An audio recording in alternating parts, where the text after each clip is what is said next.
위탁 판매 부업으로 또는 새로 시작하시는 분들은 제발 부자 되는 법보다 망하는 법부터 배우고 시작하세요. 안 그러면 진짜 후회하게 됩니다. 안녕하세요, 취미작가입니다. 오늘은 죄송스럽게도 성공하는 법이 아닌 망하는 법을 알려드리려고 이 영상을 준비했는데요. 많은 분들이 쉽게 돈 버는 법, 부자 되는 법이라는 말에 혹해 시작하셨다가 예상치 못한 상황에 중도에 포기하시거나 접으시는 분들이 많더라고요. 왜냐하면 유튜브나 책에서는 쉽다고 해야, 편하다고 해야 잘 팔리기 때문에 홍보를 목적으로 또는 제목 후킹으로 쓰는 거지, 실제로 해보신 분들은 아시겠지만 이게 그렇게 쉬운 것만은 아니거든요. 그래서 돈 버는 법도 좋고 부업도 좋지만 앞으로 닥칠 위험을 알고 대비하는 것과 모른 채 맞이하는 것은 큰 차이가 있기 때문에 오늘은 초보셀러 분들에게 닥칠 위험, 위기, 더 정확히는 제가 망한 사례들을 알려드리려고 해요. 누가 그랬다더라 말고 직접 경험한 것들로만 알려드리는 게 맞는 것 같아서요. 부자 되는 강의는 많아도 망하는 강의는 저밖에 없을 것 같아서 좀 창피하기도 하고 부끄러운 제 과거지만 이제 시작하시는 분들에겐 좋은 정보가 될 테니까 꼭 한번 들어주세요. 그럼 시작합니다. 첫 번째, 준비만 하다가 망했습니다.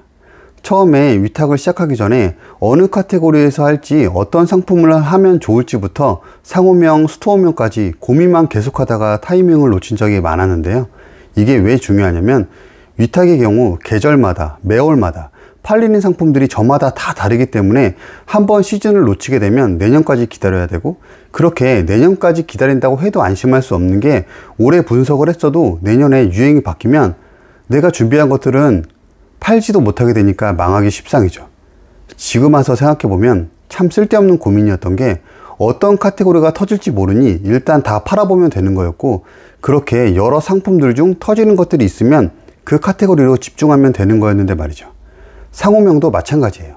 다 상품 검색해서 들어오지 내 스토어를 검색해서 들어올 것도 아닌데 괜한 시간 낭비로 돈 벌 기회를 날려버렸던 거죠.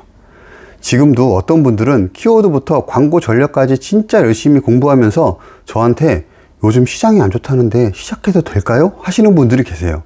전 진짜 그분이 그 말하기 전까지 이미 시작해서 많이 팔고 있는 줄 알았거든요. 왜냐하면 저보다 더 디테일하게 상품명이나 이미지, 키워드 노출 등 연구를 많이 하시던 분이었거든요. 이런 분들은 스스로 정말 완벽하게 준비하고 시작하고 싶으시겠지만 그렇게 준비만 하다가 저처럼 망합니다. 제발 그냥 부딪히세요. 시작하기 전까진 어떤 경우의 수도 내 것이 될 수 없습니다. 실전과 실패를 겪어봐야 성공도 할 수 있으니까요. 너무 걱정해서 모의고사만 풀지 마시고 직접 부딪혀서 진짜 내 문제를 하나씩 풀어나가 보세요. 그래야 진짜 내 것이 될 수 있으니까요. 두 번째, 재고가 없어서 망했습니다. 이건 진짜 쓰린 기억인데, 위탁을 처음 시작했을 때 코로나19가 처음 변이가 발견되면서 난리 난 적이 있었어요. 그때 기사를 보고서 진단키트를 좀 세트로 팔면 잘 나가겠다 생각해서 도매국에서 가장 저렴한 SD 바이오센서 진단키트를 최소 구매 수량에 맞춰서 2개 묶음으로 올린 적이 있었는데 다음날부터 막 난리가 난 거예요. 전화가 계속 오고 주문이 막 들어오고 오전에만 한 50건이 넘게 들어왔던 것 같아요. 그때 처음에 네이버 검색 광고도 돌렸었는데 광고비도 엄청 나갔죠. 그때 좀 머리를 잘 썼던 게 다른 진단키트는 그냥 흰 배경에 상품만 보여주는 썸네일이었는데 전 그 당시 SD 바이오센서 모델이 송중기더라고요. 그래서 송중기님과 상품을 묶어서 만든 썸네일을 올렸는데 그게 터진 거죠. 그때까지는 참 좋았습니다. 딱 그때까지만요. 신나게 주문을 넣고 발송을 기다리는데 발송이 안 되는 거예요. 업체는 전화도 안 받고 공지란에 주문 폭주로 보름 정도 후에 발송된다고만 알려주고요. 순진하게도 저도 그렇게 믿고 주문 고객들에게 안내 문자 싹 다 돌리고 배송 연장까지 다 해놨는데 결국 한 달 뒤에 물량 없어서 취소가 되었다고 일방적 통보를 받고 전부 구매 취소되고 제 전화기는 또 불이 나고 페널티도 불이 나서 시작하자마자 스토어 망할 뻔했습니다.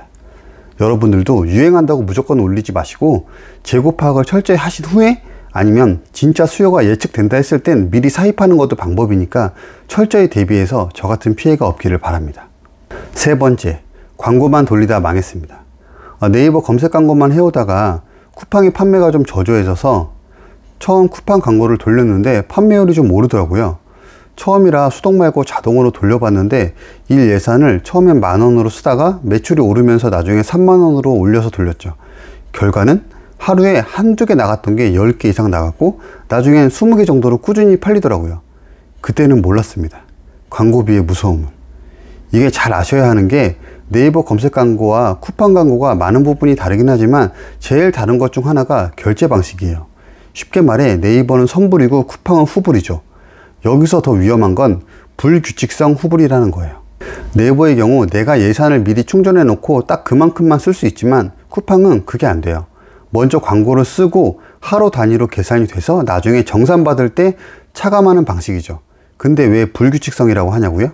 실시간으로 광고비 예상 금액이 뜨긴 하지만 이게 하루 예상치를 알기가 힘들고 제가 실제로 밤 11시까지 돌리고 중단을 시켰는데 중단시켰을 때 예상 광고 비용보다 정산 시 광고 비용이 훨씬 더 오르더라고요. 이게 키워드에 따라 집행비가 추가로 들어갈 때가 있어서 내가 일 예산 3만원으로 건다고 해도 그 이상 광고비를 쓸 때도 있는 거죠. 이건 뭐 AI라고 지 맘대로 해요. 게다가 여기서 끝이 아닙니다. 쿠팡 같은 경우에 월 매출 100만원이 넘으면 55,000원을 추가로 내야 해서 사실 광고 돌려서 나간 거라 광고비 빼면 남는 것도 없는데 거기서 또 55,000원을 수수료로 내야 하니까 진짜 이건 구매 건수랑 노출 목적으로 하는 거지 진짜 순이익을 보기는 힘들 것 같더라고요. 혹시 처음 시작하시는 분들이 있다면 이 부분 꼭 알고 하셔야 할 것 같아요. 자칫 잘못하다간 저처럼 남는 건 없는데 수수료만 더 내는 상황이 올 수도 있으니까요.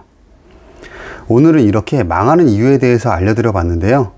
만들고 올리기는 쉽지만 그만큼 관리하고 꾸며줘야 하는 부분이 많은 것 또한 사실이기 때문에 시작을 두려워할 필요는 없지만 시작하셨다면 꾸준함을 무기로 계속해서 부딪히고 성장하는 방법이 최선이지 않나 싶습니다. 그럼 오늘도 긴 시간 함께 해주셔서 정말 감사드리고요.